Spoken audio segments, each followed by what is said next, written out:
साताऱ्यातील फलटणमधील डॉक्टर तरुणीच्या आत्महत्या प्रकरणानं संपूर्ण महाराष्ट्र हादरला। या प्रकरणी दररोज नवनवे खुलासे समोर येतात। याच दरम्यान ठाकरेंच्या सेनेच्या उपनेत्या सुषमा अंधारेंनी पत्रकार परिषद घेऊन काही सवाल उपस्थित केले। मृत डॉक्टर तरुणीच्या हातावर आढळलेली सुसाईड नोट ही तिनं लिहिलीच नसल्याचा दावा सुषमा अंधारेंनी केला। यावेळी तरुणीच्या हातावरील वेलांटीकडे अंधारेंनी लक्ष वेधलं। त्या महिलेच्या हातावर असलेली वेलांटी यामध्ये फरक आहे। पत्रात लिहिलेली वेलांटी दीर्घ आहे तर तिच्या हातावरील वेलांटी वेगळी आहे। त्यामुळे ही आत्महत्या की हत्या याबाबत शंका घेण्याचं वाव असल्याचं अंधारेंनी म्हटलं। मला कुठल्याही पक्षीय राजकारणात जायचं नाहीये, मला काही देणं घेणं नाहीये। मला एवढंच म्हणायचं आहे की तुम्ही एखाद्या महिलेचं चारित्र्यहनन करताना जरा माहिती तर घेत चला। मी असा हत्येचा संशय व्यक्त केला होता, पण आता या दोन गोष्टींनी या तरुणीची आत्महत्या की हत्या ही गोष्ट अधिक किचकट झाली आहे। ह्या दोन कागद बघितल्यावर ती हत्या झाली आहे का असं म्हणायला फारच पुरेसा वाव आहे की 9 वेळा 4 पानी पत्रामध्ये लिहिलेला निरीक्षक शब्द त्याची वेलांटी दुसरी आहे आणि सुसाइडल नोट म्हणून संदर्भ घेतलेला हातावरचा जो शब्द आहे त्याच्यातली रची वेलांटी ही पहिली आहे। फलटण प्रकरणावरून सुषमा अंधारेंनी रणजितसिंग नाईक निंबाळकरांवर आरोपांची तोफ डागली होती। त्यानंतर निंबाळकरांनी 50 कोटी रुपयांचा अब्रू नुकसानीचा दावा दाखल केला। या संदर्भातील नोटीस मिळाल्याचं सांगत सुषमा अंधारेंनी निंबाळकरांवर पलटवार केला।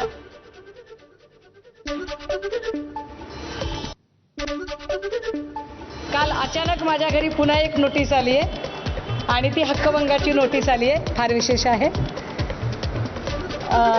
अनिल बोरनारेजींच्या सहीने बहुतेक ती नोटीस आहे। मी अजून ती हातात घेतली नाही कारण मी मुंबईत आहे आणि नोटीस पुण्यात आलेली आहे। एक दुसरी घडामोड 50 कोटीच्या दाव्याची नोटीस सुद्धा अगदी अत्यंत आपुलकीचं प्रेमपत्र माझ्यापर्यंत पोहोचलेलं आहे। सुषमा अंधारेंनी पुन्हा एकदा महिला आयोगावर हल्लाबोल केला। महिला आयोगाने या विषयावर अजून ते का काहीही बोललेले नाही। त्यांनी सुपारी घेतली आहे का, कुणाला वाचवण्याचा प्रयत्न केला जातोय का असं म्हणत अंधारेंनी प्रश्नांची सरबत्ती केली। या मुलीने सुसाइडल नोट करताना एक पत्र आयोगाला लिहिलं। मला कमाल वाटते। खरं तर महिला आयोग नावाच्या गोष्टीवर आता मला बोलायची इच्छा नाही। राजकीय पुनर्वसनासाठी जर काही माणसं त्याच्यावर बसवली जात असतील आणि सत्ताधाऱ्यांची हुजरेगिरी करणं हे जर त्यांचं परम कर्तव्य असेल तर त्यावर आम्हाला काही फार बोलायची इच्छाच नाही। तोंडही खराब करावं असं वाटत नाही। बीडमध्ये महिला डॉक्टर आत्महत्या प्रकरणात महिला आयोगाच्या अध्यक्षा रुपाली चाकणकरांच्या राजीनाम्याची मागणी करत काही तरुणांनी टॉवरवर चढून आंदोलन केलं। रुपाली चाकणकर यांनी 2 दिवसांपूर्वी मृत महिला डॉक्टरबाबत वादग्रस्त विधान केलं होतं। त्यामुळे या विधानानं पीडित कुटुंबाच्या भावना दुखावल्या असून चाकणकर यांनी राजीनामा द्यावा अशी मागणी आंदोलक तरुणांनी केली।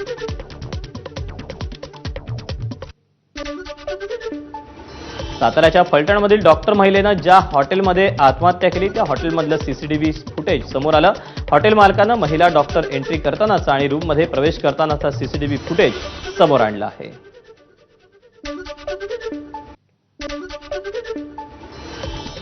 फलटणमधील मयत डॉक्टरच्या मोबाईलमधील पुरावे डिलीट झालेले नाहीत। व्हॉट्सअॅप चॅट डिलीट झाल्याच्या आरोपावर पोलीस अधीक्षक तुषार दोशी यांचं स्पष्टीकरण। तर डॉक्टरची कोणतीही वैयक्तिक डायरी मिळालेली नाही, दोशी यांची माहिती। फलटणमधील आत्महत्या केलेल्या डॉक्टर तरुणीच्या कुटुंबियांची राहुल गांधींचा फोनवरून संवाद। राहुल गांधींनी कुटुंबियांकडून घडलेल्या संपूर्ण प्रकरणाची माहिती घेतली। तर आमच्या मुलीला न्याय मिळाला पाहिजे अशी भावना कुटुंबियांनी राहुल गांधींकडे व्यक्त केली। काँग्रेसचे प्रदेशाध्यक्ष हर्षवर्धन सकपाळ यांनी देखील आज कुटुंबियांची भेट घेतली। महाविकास आघाडी आणि मनसे नेत्यांची उद्या दुपारी वायबी चव्हाण सेंटरमध्ये बैठक। निवडणूक आयोगाविरोधात 1 नोव्हेंबरला काढल्या जाणाऱ्या मोर्चासंदर्भात रणनीती ठरवण्यासाठी आणि निवडणूक आयोगासंदर्भात पुढील भूमिका ठरवण्यासाठी बैठकीचं आयोजन। या बैठकीला शरद पवार, उद्धव ठाकरे, राज ठाकरे, काँग्रेसचे वरिष्ठ नेते आणि इतर विरोधी पक्षातील नेते राहणार उपस्थित। आदित्य ठाकरेंनंतर आता राज ठाकरेही मतदार यादीतील घोळाबाबत प्रेझेंटेशन सादर करणार आहेत। रंग शारदा सभागृहात राज ठाकरे हे सादरीकरण करणार असून ईव्हीएम, मतदार याद्या आणि निवडणूक आयोगावर राज ठाकरे काय बोलणार याकडे लक्ष असेल।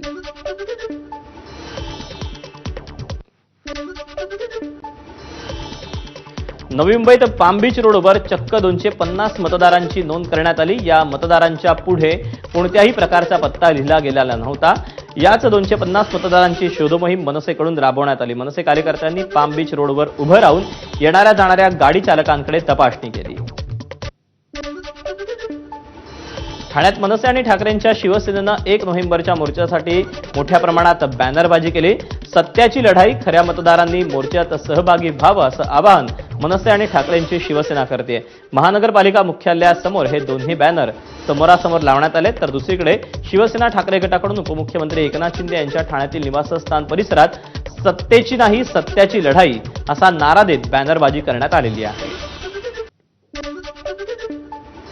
1 नोव्हेंबरला मतचोरीचा आरोप करत महाविकास आघाडी आणि मनसे संयुक्त मोर्चा काढणार आहेत। याच मोर्चाला प्रत्युत्तर देण्यासाठी भाजप मुंबईमध्ये घरोघरी जाऊन प्रचार करणारे 31 ऑक्टोबर ते 2 नोव्हेंबर या कालावधीत आवाज मुंबईकरांचा संकल्प भाजपचा या अभियानाअंतर्गत कार्यकर्त्यांना घरोघरी जाऊन प्रचार करण्याच्या सूचना मंत्री आशिष शेलार आणि मुंबई भाजप अध्यक्ष अमित साटम यांनी दिलेल्या आहेत। तसंच मतदार यादीतील त्रुटी तपासण्याच्या सूचनाही भाजप कार्यकर्त्यांना देण्यात आलेल्या आहेत।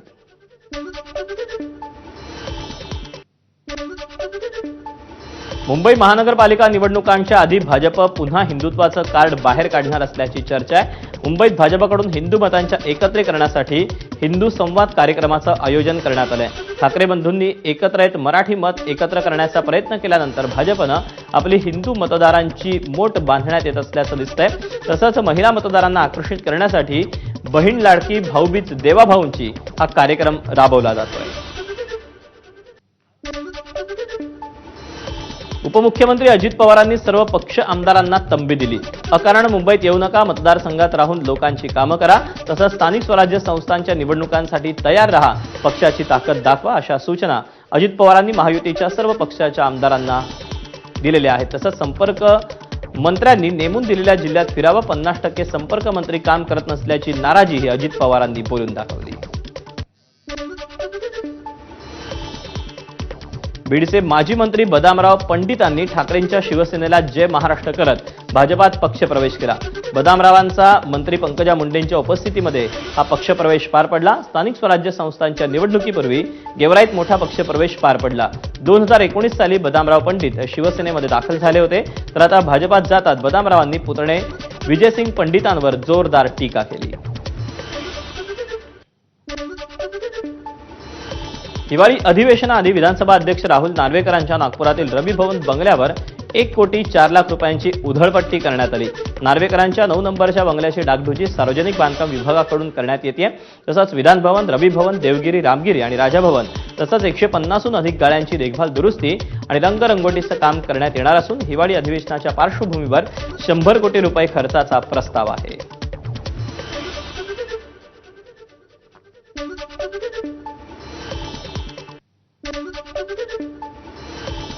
सिंधुदुर्गात ज्येष्ठ नेते नारायण राणे यांचा जनता दरबार सुरू असताना अचानक वीज पुरवठा खंडित झाला, तरीही राणेंनी अंधारात जनता दरबार सुरूच ठेवला। मोबाईल टॉर्च आणि बॅटरीच्या उजेडात निवेदन वाचत नारायण राणेंनी नागरिकांचे प्रश्न समजून घेतले।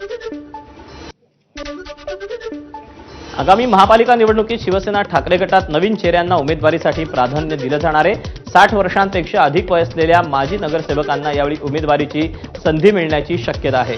मात्र माजी नगरसेवकांच्या मतांचा आदर राखत त्यांच्या पसंतीचा उमेदवार देण्याचा विचार सुरू आहे। त्यामुळे पक्षात नवे आणि जुने कार्यकर्त्यांचा समन्वय राखून ठाकरेंच्या शिवसेनेचे किमान 70% नवे चेहरे उमेदवार असतील। त्यामुळे मनसे आणि शिवसेना या दोन्ही पक्षांचे नेते आणि पदाधिकारी रणनीती आखतायत।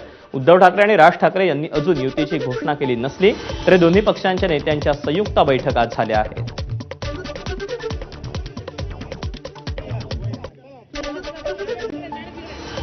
महापालिकेच्या निवडणुकांसाठी शिंदेंच्या शिवसेनेनं कंबर कसली असून 2017 मध्ये विजयी झालेल्या नगरसेवकांच्या जागांसाठी शिंदेंची शिवसेना आग्रही असल्याची माहिती सूत्रांनी दिली।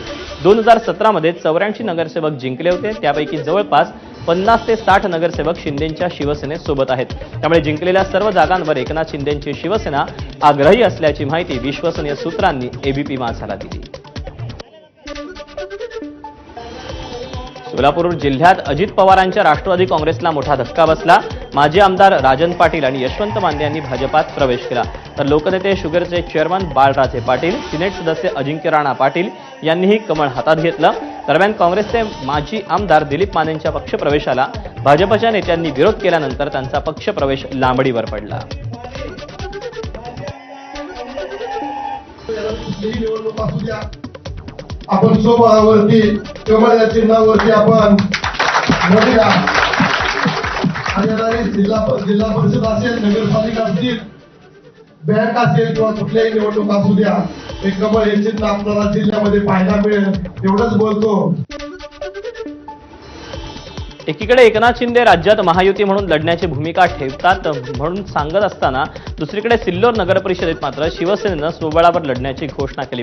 राज्यात काय व्हायचं ते होऊ द्या, सिल्लोडमध्ये स्वबळावर लढू अशी भूमिका शिंदेंच्या पदाधिकाऱ्यांनी घेतली. तर भाजपाला एकतरी नगरसेवक निवडून आणून दाखवा असं आव्हान देखील दिलं. तर मयत लोकांवर निवडून आलेल्या लोकांनी मतदार यादीतील घोळ न करता निवडून यावं असं आव्हान भाजपनं दिलं.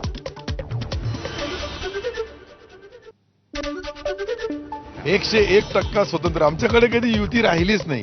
कागदावरची असल वरती तुम्हाला माहीत नाही, परंतु इकडे आमच्या सिल्लोडमध्ये कोणत्याही परिस्थितीमध्ये आमच्या विरुद्ध सर्व पक्षीय लोक निवडणूक लढतात.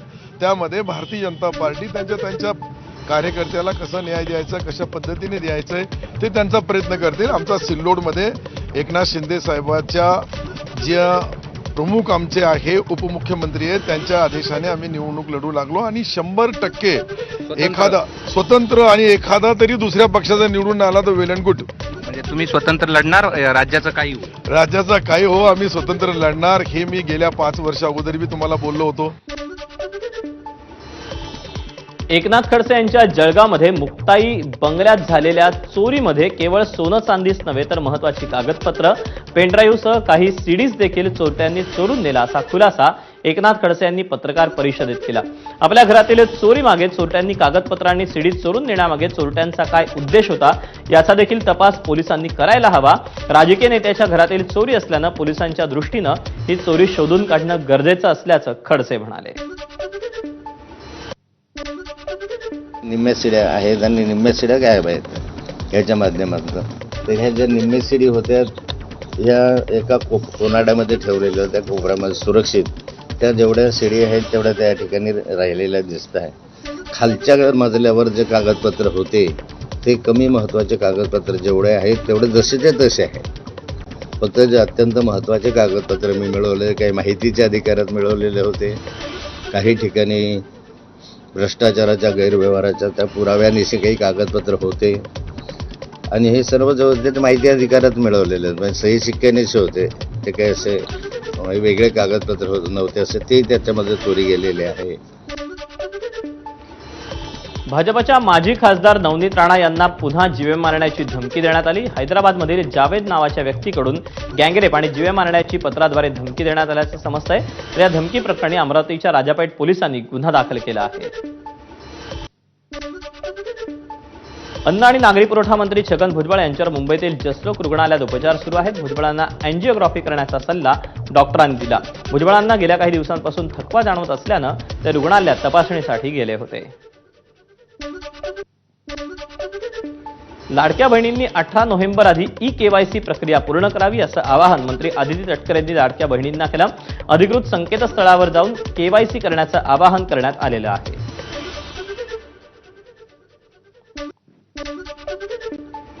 मुंबईतल्या जोगेश्वरी विक्रोळी लिंक रोडनं काहीसा मोकळा श्वास घेतलाय.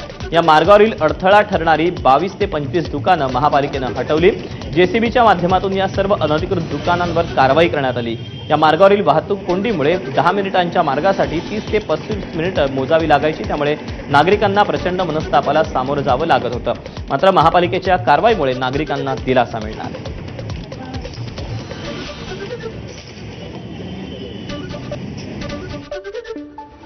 राज्य सरकारविरोधात बेरोजगार तरुणांनी नाशिकमध्ये मोर्चा काढला. मुख्यमंत्री युवा कार्य प्रशिक्षण योजनेअंतर्गत काम करून परत संधी दिली जात नसल्याचा आरोप करण्यात आला. तसंच 5 नोव्हेंबर रोजी मोर्चाचं आयोजन करण्यात आलेलं आहे.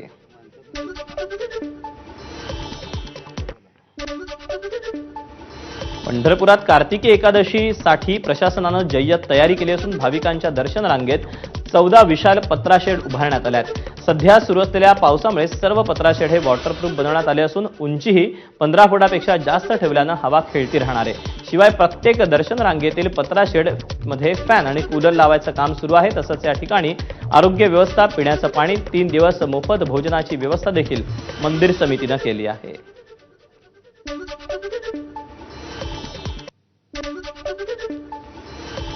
यंदाच्या दिवाळी हंगामात एसटीला तब्बल 301 कोटी रुपयांचं उत्पन्न मिळालं असून सर्वाधिक उत्पन्न पुणे विभागानं मिळवलंय. त्यानंतर धुळे आणि नाशिक या विभागाचा क्रमांक आहे.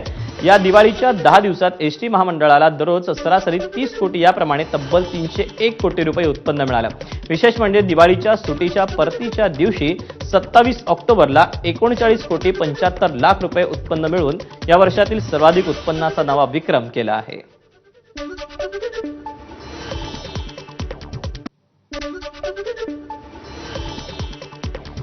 दहावीच्या परीक्षेसाठी अर्ज भरायला 10 नोव्हेंबरपर्यंत मुदतवाढ देण्यात आली. महाराष्ट्र राज्य माध्यमिक आणि उच्च माध्यमिक शिक्षण मंडळाकडून फेब्रुवारी-मार्च 2026 मध्ये होणाऱ्या 10वीच्या परीक्षेसाठी 10 नोव्हेंबरपर्यंत विलंब अर्ज भरता येईल. पुण्यात फरशा घेऊन कात्रज चौकाकडून नवले पुलाच्या दिशेनं निघालेल्या ट्रक चालकाचं वाहनावरचं नियंत्रण सुटलं आणि विचित्र अपघात घडला. या अपघातात एकूण 3 वाहनांचं नुकसान झालं असून 2 वाहन चालक किरकोळ जखमी झाले. या प्रकरणी मूळचा उत्तर प्रदेशमधला राहणारा ट्रक चालक तौफिक इसरार अहमद याला पोलिसांनी ताब्यात घेतलं. मंगळवारी पहाटे 5च्या दरम्यान फरशा घेऊन निघालेला ट्रक नवले पुलाखाली आला असता ट्रक चालकाचं वाहनावरचं नियंत्रण सुटल्यानं रेडीमिक्स डंपर वाहनाला त्यानं जोरदार धडक दिली. यामध्ये 3 वाहनांचं मोठं नुकसान झालं.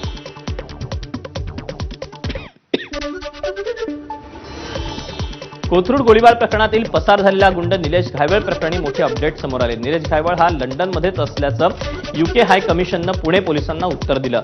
निलेश घायवळ याचा मुलगा लंडनमध्ये शिकत असल्यानं 6 फेब्रुवारी 2026 पर्यंत तो लंडनमध्ये असल्याची UK हाय कमिशननं पुणे पोलिसांना माहिती दिली आहे. कल्याणमध्ये मुदत संपलेली बियर प्यायल्यानं एका व्यक्तीची प्रकृती खालावली. त्यामुळे त्याला तातडीनं रुग्णालयात दाखल करावं लागलं. दरम्यान हा प्रकार कळताच उत्पादन शुल्क विभागानं रिअल बियर शॉपच्या विरोधात कारवाई करत मुदतबाह्य बियरचा साठा जप्त केला. डिजिटल फसवणुकीच्या वाढत्या घटनांनंतर आता कॉल मर्जिंग स्कॅम आणि सिम स्वॅप फ्रॉड संदर्भात महाराष्ट्र सायबरकडून नियमावली जारी करण्यात आली. कॉल मर्जिंग स्कॅममध्ये सायबर भामटे लोकांना बँक किंवा सर्व्हिस प्रोव्हायडरला कॉल करायला तसंच तो कॉल मर्ज करायला भाग पाडतात. तो आणि कॉल ऍक्टिव्ह होताच खात्यातील रक्कम पळवली जाते. त्यामुळे असा कॉल मर्ज न करण्याच्या सूचना सायबर खात्यानं दिल्या आहेत. गँगस्टर अबू सालेमच्या नावानं एका ज्येष्ठ नागरिकाला धमकावून 71 लाख रुपयांना लुटल्याची घटना घडली. मुंबई पोलिसांचा most wanted investment stock fraud आणि इतर गुन्ह्यांमध्ये संशयित आरोपी असल्याचं सांगत ज्येष्ठ नागरिकाला लुटण्यात आलं. परभणी जिल्ह्यात चोरट्यांनी अक्षरशः धुमाकूळ घातलाय. शहरातील नवा मोंढ्यात पोलीस ठाण्यापासून हाकेच्या अंतरावर असलेली तब्बल 6 दुकानं चोरट्यांनी एका रात्रीत फोडली. या दुकानाचा शटर वाकवत चोरट्यांनी आत प्रवेश केला आणि जवळपास 2.25 लाखांचा मुद्देमाल आणि रोकड लंपास केली. संपूर्ण घटना सीसीटीव्हीत चित्रित झाली असून कोतवाली पोलीस ठाण्यात गुन्हा दाखल करण्यात आलेला आहे. कोल्हापूरच्या इचलकरंजीतील कबनूरमध्ये बारमध्ये वेटरसोबत झालेल्या वादातून बँक व्यवस्थापकाची हत्या करण्यात आली. तरुणाच्या डोक्यात दगड आणि सिमेंट पाईप घालून हत्या झाली. अभिनंदन जयपाल कोल्हापुरे असं मृत तरुणाचं नाव आहे. या प्रकरणी पोलिसांनी 4घांना अटक केली आहे. आंध्र प्रदेशातल्या काकीनाडा आणि मछलीपट्टणम या भागात किनाऱ्यावर मोन्था चक्रीवादळानं धडक दिली. या चक्रीवादळात आतापर्यंत 3घांचा मृत्यू झाला. या चक्रीवादळामुळे राज्यात अनेक ठिकाणी पाऊस पडला असून आजही पावसाची शक्यता आहे. आंध्र प्रदेश, तेलंगणा, तामिळनाडू, छत्तीसगड आणि विदर्भात पावसाचा अंदाज वर्तवण्यात आलाय. अरबी समुद्रातील तीव्र दाबाच्या क्षेत्रामुळे पुढील 3 दिवस कोकण किनारपट्टीसह पालघर आणि मुंबईत वातावरण ढगाळ राहण्याची शक्यता आहे. सर्वात शक्तिशाली चक्रीवादळ मेलिसा जमैकाला धडकलं. तर या चक्रीवादळामुळे आतापर्यंत 10 जणांचा मृत्यू झाला. 6 लाखाहून अधिक जणांना सुरक्षित ठिकाणी स्थलांतरित करण्यात आलेलं आहे.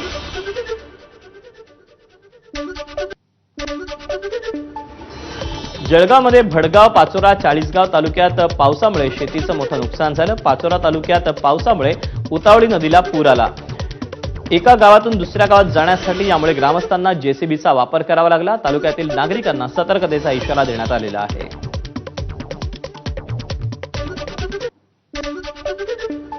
जळगावच्या गिरणा तालुक्यामध्ये सलग चौथ्या दिवशी पावसाची हजेरी पाहायला मिळाली. भडगाव, पाचोरा आणि चाळीसगाव तालुक्यात मुसळधार पाऊस निर्माण झालेला आहे. सातगाव डोंगरी आणि अजिंठा डोंगर परिसरात झालेल्या पावसामुळे अनेक गावांना सावधानतेचा इशारा देण्यात आलेला आहे.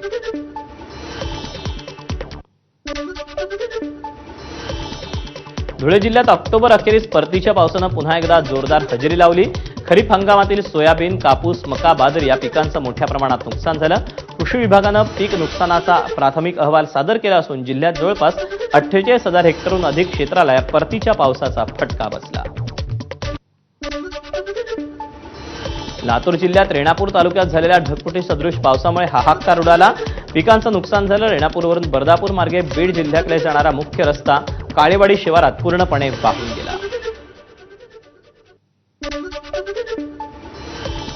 लातूरमध्ये पावसाचा सोयाबीनला मोठा फटका बसलाय. शेतातील काढून ठेवलेलं सोयाबीन पावसाच्या पाण्यात वाहून गेलंय.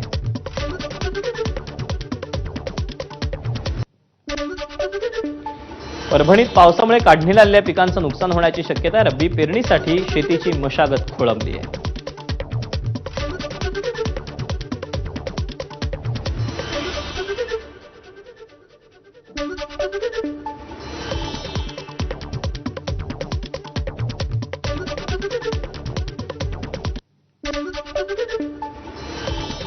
गेल्या 24 तासात सोन्याच्या दरात 4,000 रुपयाची घसरण झाल्यानं ग्राहकांना मोठा दिलासा मिळाला. गेल्या 2 महिन्यांपासून सोन्याच्या दरात सातत्यानं मोठी वाढ होऊन सोन्याचे दर 1,35,000 इतक्या विक्रमी उंचीवर जाऊन पोहोचले होते. मात्र आता सोनं आणि चांदीच्या दरात घसरण झाली. डोनाल्ड ट्रम्प सरकारनं ड्रग्ज विरोधात मोठी कारवाई केली. ड्रग्ज वाहतूक करणाऱ्या 4 बोटींवर मिसाईल हल्ला करण्यात आला. तर या हल्ल्यामध्ये 14 ड्रग्ज तस्करांचा मृत्यू झाला.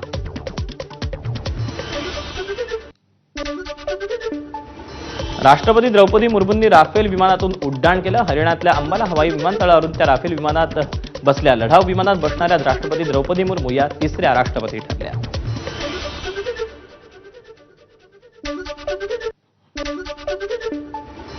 मुंबईत एमसीएच्या अध्यक्षपदासाठी निवडणुकीची चुरस सुरू झाली असून 12 नोव्हेंबरला ही निवडणूक पार पडणार आहे. या पार्श्वभूमीवर मुंबईतील 83 क्लबचे सेक्रेटरी आज वाय.बी. चव्हाण सेंटरमध्ये शरद पवारांची भेट घेत आहेत. एमसीएच्या निवडणुकीत वाढता राजकीय हस्तक्षेप चुकीचा असून खेळाशी संबंधित व्यक्तीकडेच अध्यक्षपदाची धुरा द्यावी असं क्लबचे सदस्य आणि खेळाडूंचं मत आहे.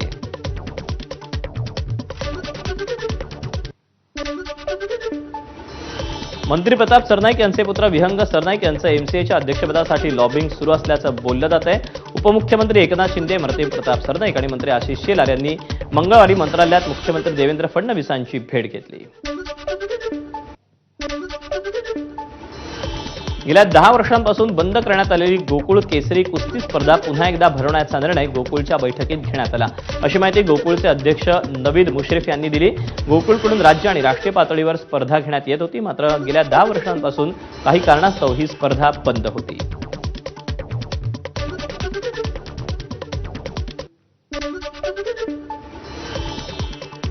आणि या बातम्यांसोबतच